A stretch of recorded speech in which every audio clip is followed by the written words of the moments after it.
Have you ever got a buddy on that burns you? Well, here's some things to avoid when thinking about getting friends on jobs or taking them with you.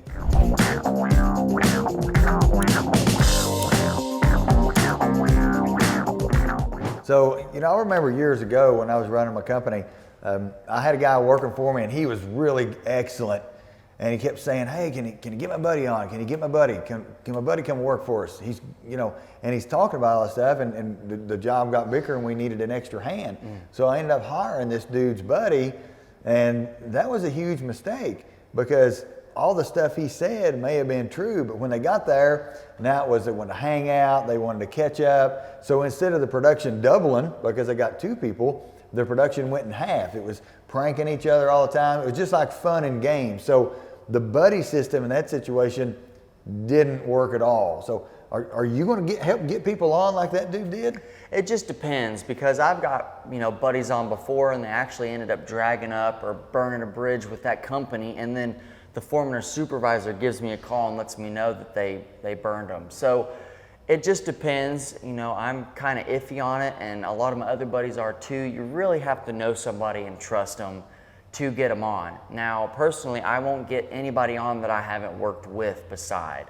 And that's something, that's some good advice to take if you're newer in the industry, is just because they're your buddies outside of work or something doesn't mean they're gonna be really good hands inside the company. And, I have 4 younger siblings, and I never got them on a job just because I wanted them to be able to get on jobs. Right.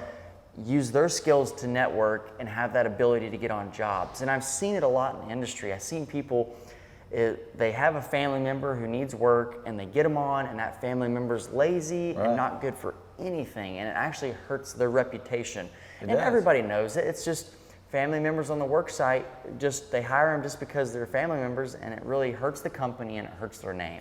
So just make sure before you hire a family member that they know what they're getting into and that your name is on the line. And some people want to sort of puff up their ego a little bit. So they're going to tell their buddies like, hey man, just let me know if you ever need on. I'll get you on. And then all of a sudden your job is over, or you got laid off or whatever, and you call up your buddy.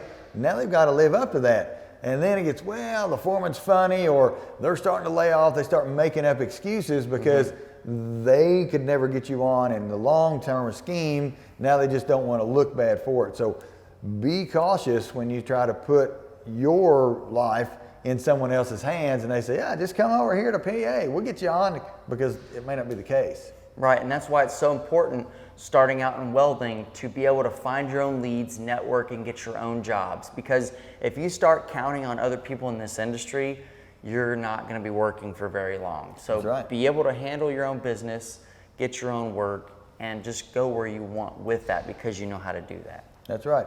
So if you need help getting on a job, make sure you reach out to those who can really help you.